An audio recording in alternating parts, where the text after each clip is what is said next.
I'm CommanderNici, and this is your favorite podcast on gaming. At least, I hope so.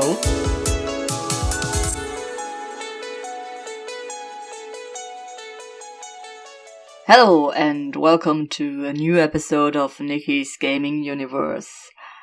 It's been a while since the last one, and I don't even wanna apologize. I mean, I know I maybe should, but I just don't have a good apology other than the usual stuff. Life has been life, and ironically, I've been playing too many video games to actually record my gaming podcast, so that's that. And it's the end of the year, so you know what's up. It's the end of the year episode, so I'll give you a rundown of all the games that I've played and my backlog for the next year. So let's just dive into that, and I'll apologize in advance if you hear the rustling of paper. Those are actually my notes because I tracked all my gaming in a little notebook, so that's something that worked. Last year was hard to actually find what I played, and I had to look through several sources what I've played and when and what and everything. So without further ado, let's get into my gaming year 2024. I've started the year with playing Yes, Your Grace. I gave it 4 out of 5 stars, and it's just a cute little resource management, medieval times, adventure. It has cute pixel art. I really like it. The story is pretty interesting. And yeah. Next up was Little Nightmares. Actually, a game from my backlog that I originally started in January 2024. No, I started it in January 2024, but originally, and that's what I've been stuck on so long, I started it in like April 2020. So that's a long time that I actually finished a game that I've started 4 years ago. Little Nightmares. It was really cool. I gave it 4 out of 5 stars. It had really cool Spirited Away vibes, just a lot darker, and the stuff was, there was a lot of tense situations that had me like retry over and over and over again, and it was really stressful but rewarding once I got through those situations. Soundtrack obviously is really, really great, and the graphics are amazing. It looks so cool, like the whole atmosphere just fits. But I did have a problem with this 2.5D thing that it has. Like, it's not quite 3D because the camera is always stuck on one place, but then you move in a kind of side-scroller 2D-ish world, but also you go like back and forth as if you were playing a 3D game, and like it's a bit complicated, but I think the correct term for the way Little Nightmares stages are built is 2.5D. And yeah, I had a bit of problem with that, so it was a bit complicated. Next up was Hue, another game that I originally started in 2020, but finally finished in 2024.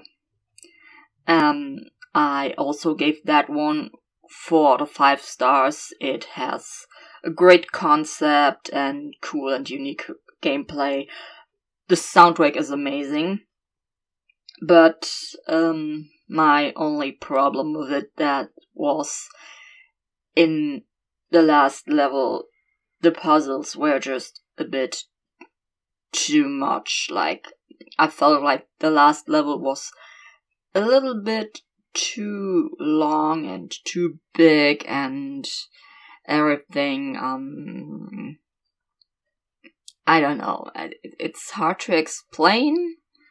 I mean, it's been a year since I've played it, so I'm not entirely sure anymore what those notes actually mean, but just now trying to think of the game, I know it was like really frustrating that I cleared a stage and thought, oh, that's gotta be it. Now the game will wrap up, and I entered another room with another puzzle, and it took so long until I finally reached the end, and I don't know, it was just a bit too much, and the whole last chapter with the way too many puzzles that were going on for way too long was actually what made me take off 1 star, because it suddenly just didn't feel right compared to the length of the other puzzles in previous chapters of the game. Next up was, and by the way, Little Nightmares was actually a game from my backlog that I planned, and Hugh also. Next up, another game from my backlog was Metro 2033, and I actually didn't finish that because I got stuck in 1 chapter and it was just way too frustrating, and yeah, I'm not sure if I'll come back to it. I did actually, I think I didn't even write it down for my backlog for next year. That's how frustrating it was, and it just doesn't make sense for me to actively try to get back to it. Maybe one day, if I cleared up enough of my backlog and I feel like the urge to go and play it, but otherwise I guess I won't come back to it. It is a cool game though, and one that I actually feel that it still holds up for its age. I don't know how old Metro 2033 actually is, and I played this Redux version, which is, I think, some kind of remaster and thing that took away a few aspects and added a few aspects. I don't know the specifics, but yeah, that's that. And next up was another game from my backlog, Pokemon Mystery Dungeon Rescue Team DX. I originally started it in October 23, and I managed to finish it this February. I gave it 4 out of 5 stars, and it was fine and fun to go through the story again, but some stuff just wasn't like the original. Like, the original game had this, if you pressed A, it had like the most basic attack that didn't use points from any other attack, and now the A button was a hotkey for a linked attack from the attacks. So that was kinda not cool, because it was a kinda tactic that I always used to, like, if the other Pokemon, the enemy Pokemon was like one square away, and I would just push the A button to do this empty attack that didn't use points, and the Pokemon would come closer and move up a field, and then I could attack with proper attacks. Like, I had to think about that tactic again, and I had to find a new one, and it was kinda a little bit upsetting that I couldn't use that basic attack, especially when going on missions later in the game and encountering weak Pokemon in earlier floors, where I just didn't want to use the big attacks, and the small basic attack would have been enough. It was just gone, and that is a thing that really, really bothered me about the Pokemon Mystery Dungeon remake.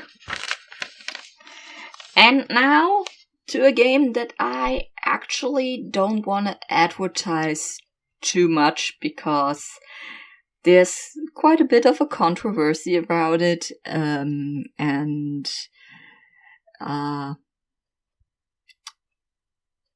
so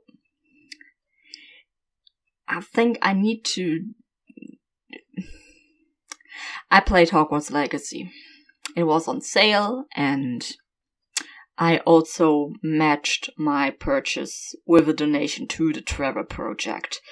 And I don't like the word, cancel me if you like. I know it's super problematic, but I have my reason for playing it, and I enjoyed the game. I gave it 5 out of 5 stars.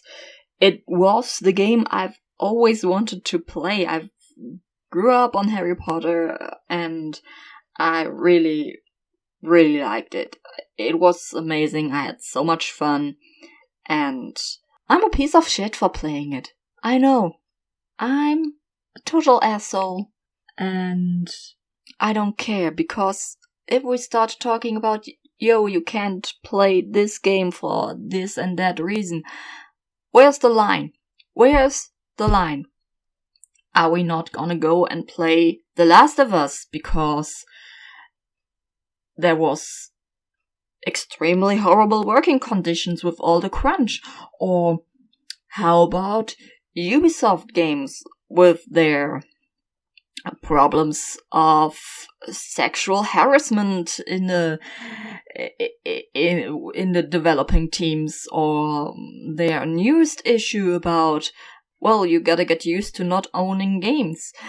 Where do we draw the line of boycotting games, And with that in mind, honestly, life is fucked up enough, and obviously we shouldn't give money to horrible people, but it's so hard to like and enjoy stuff nowadays, because it's always, oh, but that creator is problematic, oh, that creator is problematic, there's this and that issue in the creation that happened of that game. It's exhausting, and I don't want to do like a whole lot of research before I go and purchase a game just to see if I might be supporting horrible people. In the case of Hogwarts Legacy, I know it's like obvious and not much research needed to know that you're technically supporting a horrible person, but I mean, the damage is done. Hogwarts Legacy was already the best-selling game of its year and ongoing. So, it sounds brutal and shitty, but it doesn't matter if one more person plays it or not. So, that's also something that moved into my purchase decision. Like, the damage is done, the game already made headlines with selling so well, and it sold so well that there's also really, really heavy rumors, and I think even an actual announcement for a second game. So what? But yeah, 5 out of 5 stars. I enjoyed it. Hogwarts Legacy. I actually didn't want to talk about it as much, but here I am. I did. Yeah. So next up was Rollerdrome, a game that I got via PlayStation Plus. Something that I was actually kind of interested in, but fortunately never purchased myself, and so I got lucky that I got to play it because of PlayStation Plus. It's a fun game, but I only gave it 3 out of 5 stars. Not because it was particularly bad in a way or something. It's a great concept, it's a lot of fun, but for me personally, the difficulty progression was a little bit too steep in the later levels, and so I got stuck and I abandoned it. It was fun and it's a cool concept though. So if you're into like unique sports games and kind of shooters, go check it out. It's a really cool game. But for me personally, only 3 out of 5 stars. Then, well, because of the Fortnite chapter that started, I had the strong urge to replay Assassin's Creed Odyssey. So I did that for a bit. And then in March, the Stardew Valley 1.6 update dropped, so obviously there was a lot of Stardew Valley playing involved after the update came. And after the amazing Fallout show, obviously I had to go and explore the wasteland again, so there was also a bunch of Fallout 4 playing for me in this year. And then, next up, I gave this game 4 out of 5 stars, is Animal Crossing New Horizon. And yeah, it's fun, it's nice, nice cozy game, chill soundtrack and everything. I still have like a few goals in mind for the game, like finishing the museum collection and everything. But yeah, I love it. My favorite villagers are Biff and Lily. Those were actually among the first that I had, so like my OGs, and I love them really much. I took off 1 star because I feel like with the crafting mechanic, there should be the possibility to craft stacks and not just do the crafting animation over and over and over again. Like, please, no.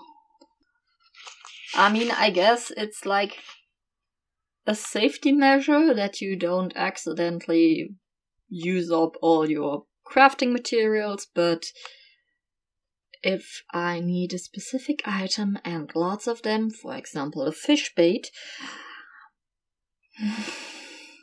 I don't like it that I have to go craft again and then hold the button to make it faster and craft again and hold the button to make it faster and craft again. No, I don't like that. That's something that bothered me so much. Yes, I took 1 star off it. And yeah, but otherwise it's a nice game. I guess I probably would have had a bigger connection to it if I played it like everybody else when it first came out during the big lockdown.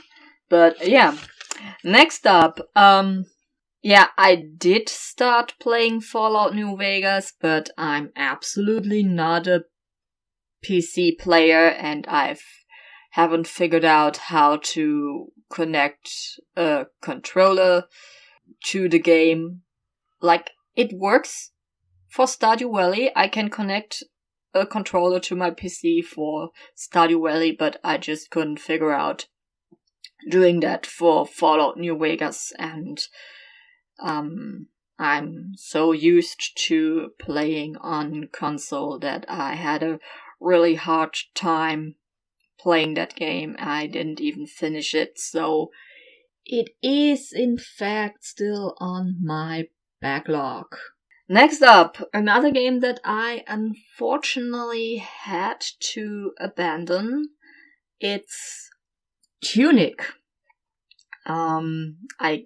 But I did give it 4 out of 5 stars because I have such a problem with rating games because I'm never sure if I should rate the game for me personally or if I should give it a fair rating. Like, technically Tunic is a 5 out of 5 game. If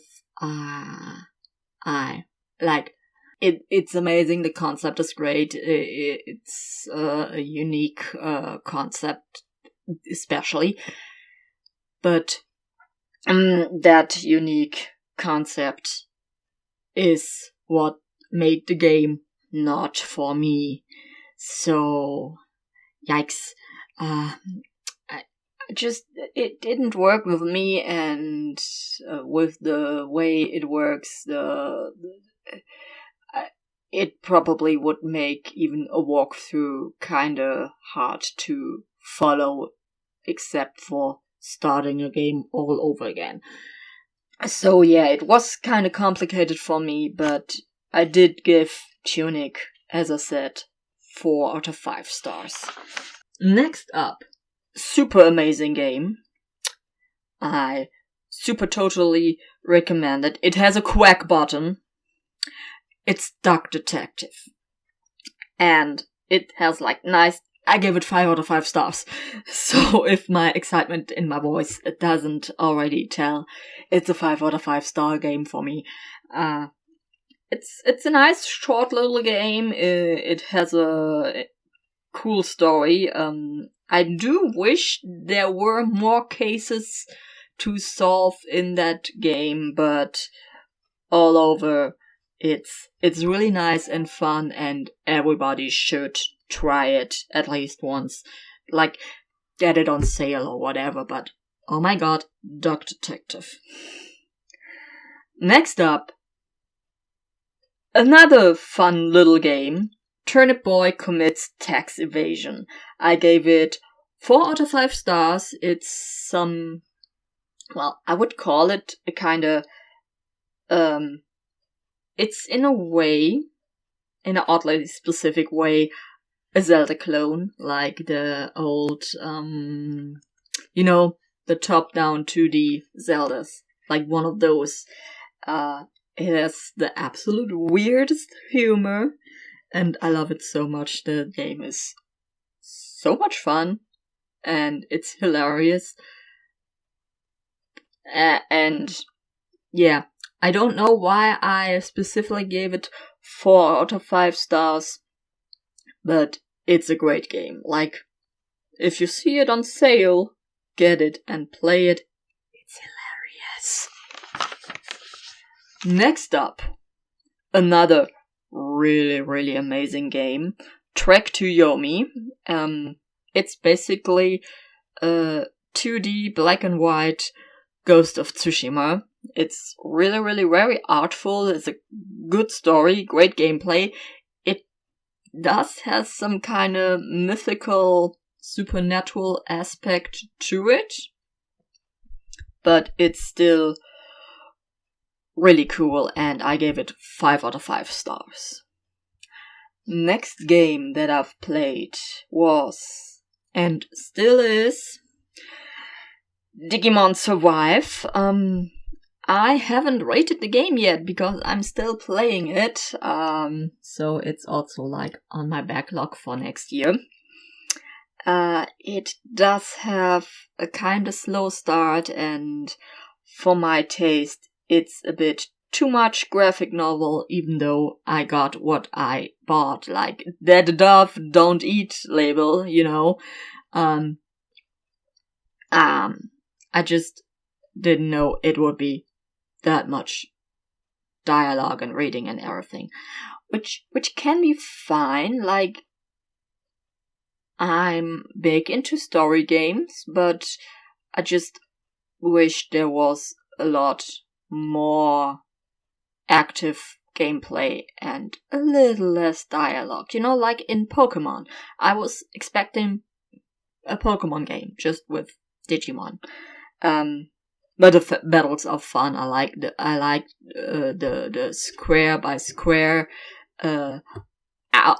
layout of the thing and moving the Digimon like a bit like chess figures. You know, it's a bit like Advance Wars with the way you move the Digimon across the field and to the enemies and everything. Like, I liked that. That was fun. That was cool. But yeah, I can't give. But I think I would give it about like probably like 3 out of 5 stars, just because I don't know the issues I've just mentioned. Next up, Lego City Undercover. I gave it 4 out of 5 stars. It's a fun game, perfect example of that, of how Lego games have this really specific humor. It's basically GTA for kids, which makes it a lot of fun. And one thing that I really liked about the game, that all the specific skills you learned over the course of the game, you actually used up until the very final levels. Like, you know, sometimes with games where you get like certain skills, you maybe use them in the specific level that you learn them in, and then you use them like 1 or 2 times, maybe a 3rd time to get to a secret Easter egg place or whatever. But in this game, it was really used a lot, which was cool. So, next up is Final Fantasy VII. Also another game that had been on my backlog. I gave it 4 out of 5 stars. It's a great game. I can totally see why it's such a beloved classic. It still holds up to this day. And has like an amazing soundtrack. I would give it 5 stars, but it felt a little bit too grindy at times, and the random encounters were sometimes a bit too much for my taste, and there was lots of annoying backtracking at times that could have just been solved in a cutscene or some sort of summary, whatever. And it was a port. I mean, I'm already extremely lucky that the Switch version had this God mode, because otherwise I wouldn't have been able to finish the game. But it being a port, it should have had some sort of quick save feature, or at least like somehow worked in more save points. Because maybe someone had to redo like 2 hours of gameplay because they forgot to save. Maybe. So I'm kind of bitter about that. But yeah, finally Final Fantasy VII, I've finally played it and I can totally understand the hype. And next up was Brothers: A Tale of Two Sons. Great game. I really love the concept and the whole way the controls work, and the mechanics are great. The puzzles are cool and really interesting, especially because of the way the controls work and the mechanics. It's like a little fairy tale, so that's cool because I love fairy tales. Like, I grew up on the Brothers Grimm, so that's that. I gave the game 5 out of 5 stars, and here's something actually special in my notes. It used to be 4 out of 5 stars, but I watched the dev's commentary video and listened to a podcast on the game, and it kind of changed my perspective on it a bit, and that made me give it an extra star. So that's kind of unique there, that I actually changed the rating I gave that game. Next up, another game that had been on my backlog is Deponia. I gave it 4 out of 5 stars, and look, the art style is cool, the humor is amazing, but it is a point-and-click adventure, and I don't know if it's me and I'm just not clever enough for point-and-click adventures, but I wouldn't have been able to finish the game if it wasn't for walkthroughs. So the puzzles were really confusing at times. But it is a 4 out of 5 star game for me, so Deponia. Try it if you like point-and-click adventures and you see it on sale. There's even a whole collection, and yeah. Next up, another game from my backlog that I did not finish. Advance Wars 1 and 2 Reboot Camp. The big problem with that is I'm not that good at strategy games, so I really struggled with that and I haven't finished it. Next up, another game from my backlog that I've started and not yet finished is Chaos on Deponia, the second game in the 4-part series. Can't say anything about that, can't say a rating. I haven't finished it. Next up is Star Wars Republic Commando, another game from my backlog that I originally started 2022 and finished this year. 5 out of 5 stars, great game. It's amazing that it still holds up to this day. It doesn't feel like it aged at all, and like the game is 20 years old. Like, not yet, but it will be 20 years old. And obviously it has an amazing soundtrack. It's Star Wars, what do you expect? And I really like the cool concept it has, like that you're like the leader of a commando squad and you do like those missions and give out orders and everything, and it's cool to see like the Star War, the Clone War, from another perspective than, the movies or other games, because in most other games you're like a Jedi, or you see everything from the perspective of the Jedis. I mean, obviously not as much in like, the Clone Wars TV series or the Bad Batch, because, they are the clones, they are the most, the main characters.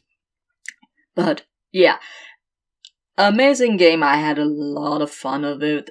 It's actually one of my most recent finished games from my notes. I did take a break somewhere in the middle of the year playing it because, other games got in the way, and yeah. So, next up was Dave the Diver. 5 out of 5 stars. Loved it. Amazing. Cool, chill soundtrack, fun gameplay, interesting story. Yes, it's not just a fishing and restaurant simulator. There's a bigger story. I really like the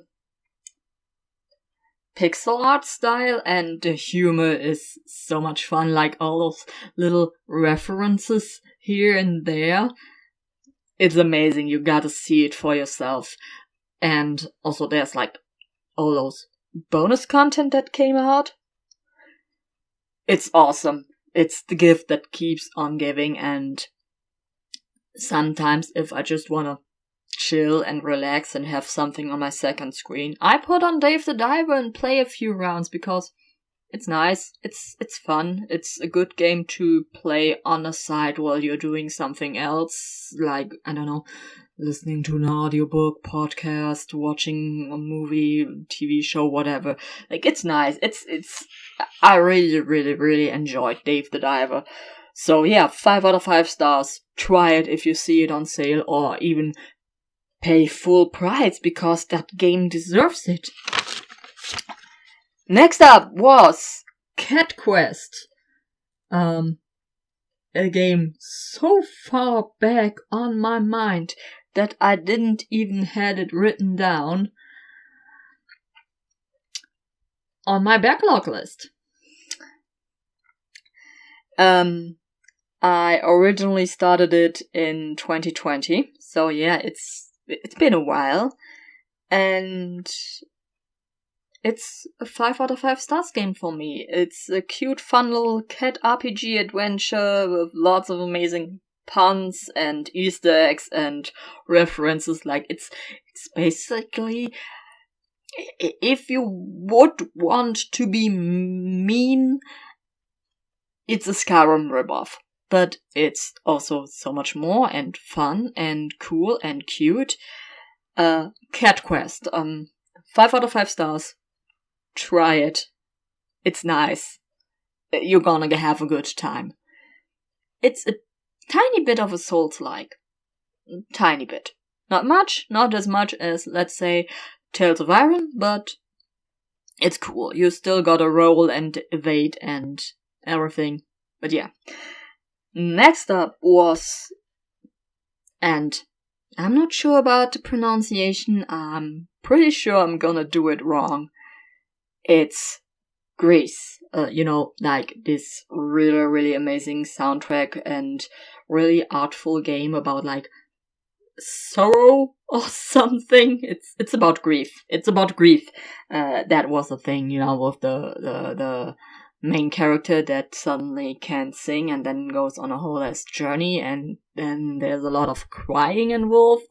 Not just by the main character, but also by the player. And it's amazing. Go play Grease. 5 out of 5 stars. Next up, I played Final Fantasy VII Remake. This, in comparison to its original counterpart, got 5 out of 5 stars from me. It's an amazing remake. It has much better gameplay that fits my vibe a lot more, and I can't wait to see what the rest of the remake trilogy will be like, because I can't play the games yet because I don't have a PS5 yet, but one day I'll have one and then I'll continue to play this remake trilogy because I'm excited. So, next up, a game that I've played because of PlayStation Plus, so technically it was free and we could theoretically go back to the whole let's not support shitty people thing, but I did give Harry Potter Quidditch Champions a try. I gave the game 2 out of 5 stars. Look, and now we're getting into the problem again. Do I rate it personally or quote-unquote professionally? And it's probably fine if you like sports games, like FIFA or NBA or hockey games or whatever, sports games. I'm not talking about like skating games are sports games too, and racing games and everything, but I'm talking about the physical sports, stuff like that. And maybe it's probably fine if you're into sports games that are like team sports games where you have to switch the characters out for better ball playing or something. And I don't know, it just was not my vibe. Also, the beaters are super overpowered.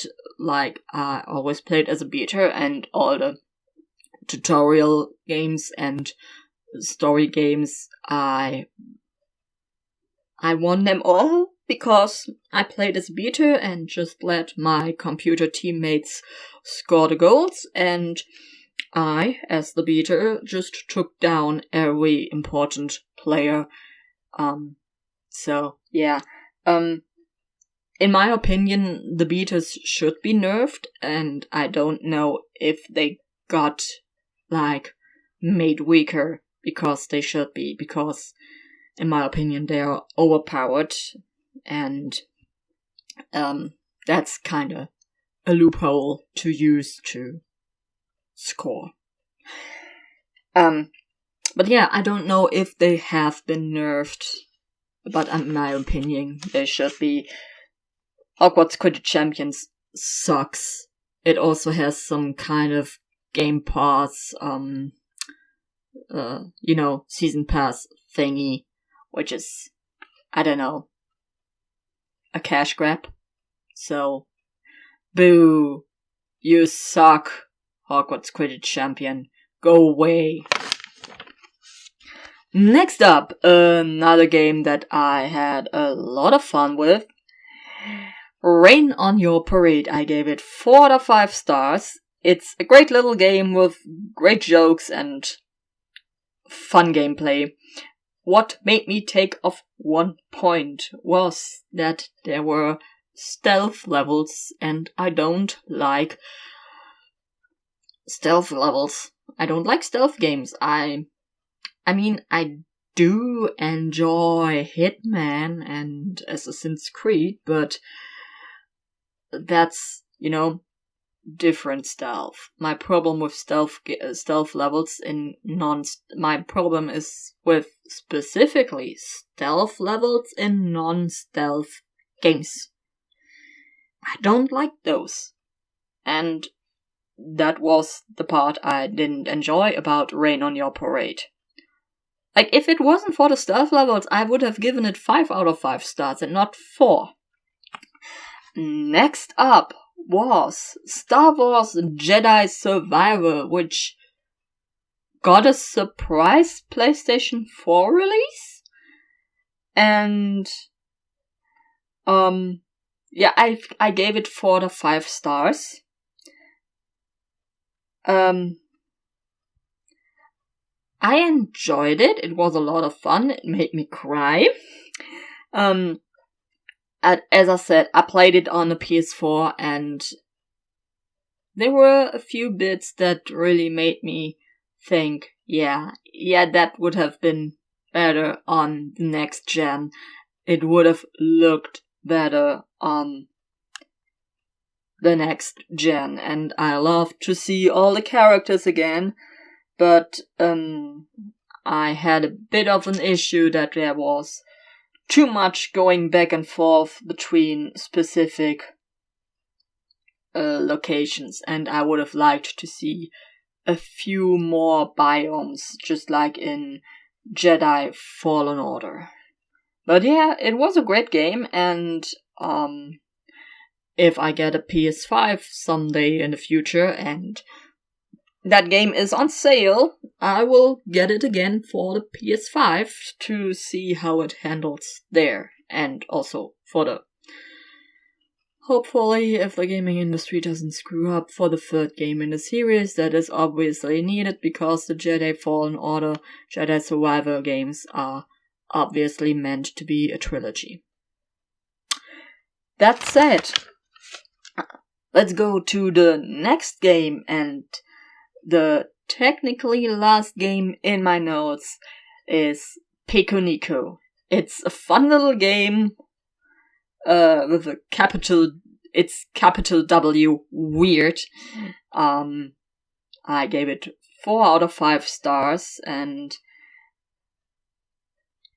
it's fun. It's the great little concept. Make an evil businessman's day a bad day. What's not to love there? It's like, it's a bit, and now we're gonna... If you want to give this game a really abstract description, it's the Outer Worlds, but light. It's the light version of the Outer Worlds, in a way.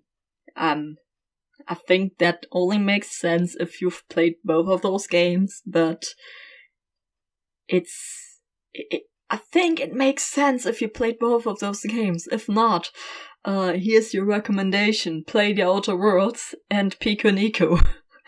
Also, the soundtrack of Piconico is fun. It's funky.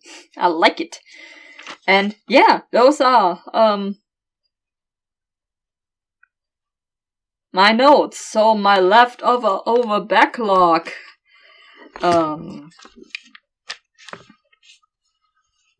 is,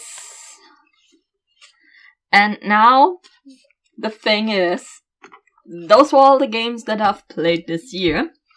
I haven't mentioned playing Fortnite, which I've done a lot. And if it wasn't for Channel 3, I wouldn't even have started playing Fortnite, but it's a lot of fun, and I'm enjoying it a lot more than I would have thought. So, now to my backlog. So, I'll be mentioning games that are still on my backlog, and I've also added a few games from my backlog. Just to talk numbers, my old backlog was 39 games. Of those, I've played 9. This year, I've started 29 games, and, well, not counting the online stuff and the 3 replays that I've mentioned just earlier. And yeah, and there's like 9 new games on my backlog.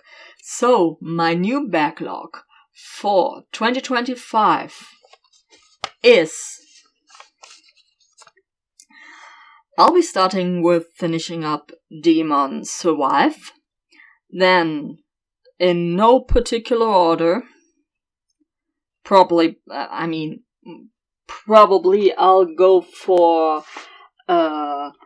Chaos on Deponia, Advance Wars, Fallout New Vegas, like those games. But yeah, still on my backlog are Pikmin 1 and 2, Alan Wake, Control, Mafia 1 and 2, GTA San Andreas, which is also a bit complicated because I'm stuck in like the third last mission or something, and I'm not sure if I'll ever come back to it because I'm stuck and I don't want to play games that I'm stuck on. GTA 3, GTA Vice City, which I had to deinstall and I have to reinstall again and maybe start over because last time I played it, the game glitched out and it wouldn't boot up anymore. So I have to try that one again. Biomutant, Jedi Knight, Jedi Outcast, KOTOR, KOTOR 2, The Force Unleashed. As I said, the Advance War reboot, Graveyard Keeper, The Long Journey Home, as I said, Chaos on Deponia, Goodbye Deponia, Deponia Doomsday, Amnesia The Dark Descent, Amnesia Machine for Pigs, and Amnesia Justine, Kingdom Hearts 1.5 and Kingdom Hearts 2.5, Spiritfarer, Dark Eyes Memoria, Dark Eyes Chains of Satinath, Pillars of the Earth, Blackguards 2, Outlast, Edna and Harvey The Breakout, Doom Eternal, and Risen. And, like, some of those games, are games that I've got through PlayStation Plus, so I technically own them and I want to play them. And some games that I have actually already installed and are more, quote unquote, urgent to go and play, like they're higher on my want-to playlist.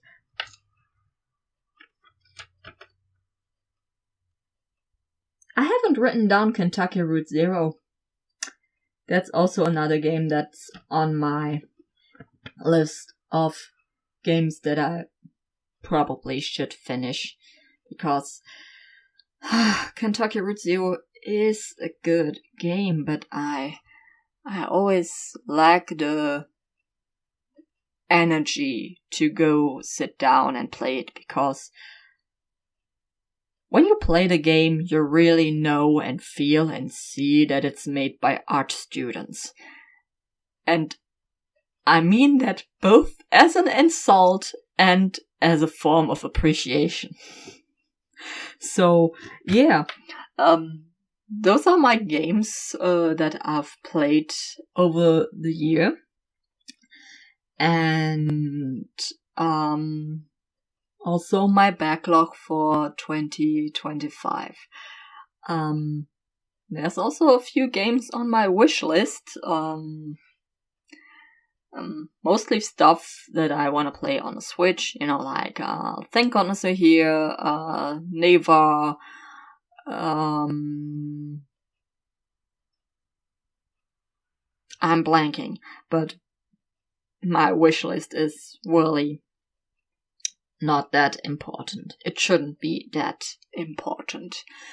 And yeah, I mean, if some stuff from my wish list made it into my played games this year, you'll know it by the next end of year episode. And yeah, so now to the question of the episode. Did you succeed with your gaming 2024 New Year's resolutions, or did you fail like I did, basically? And what are your gaming resolutions for 2025?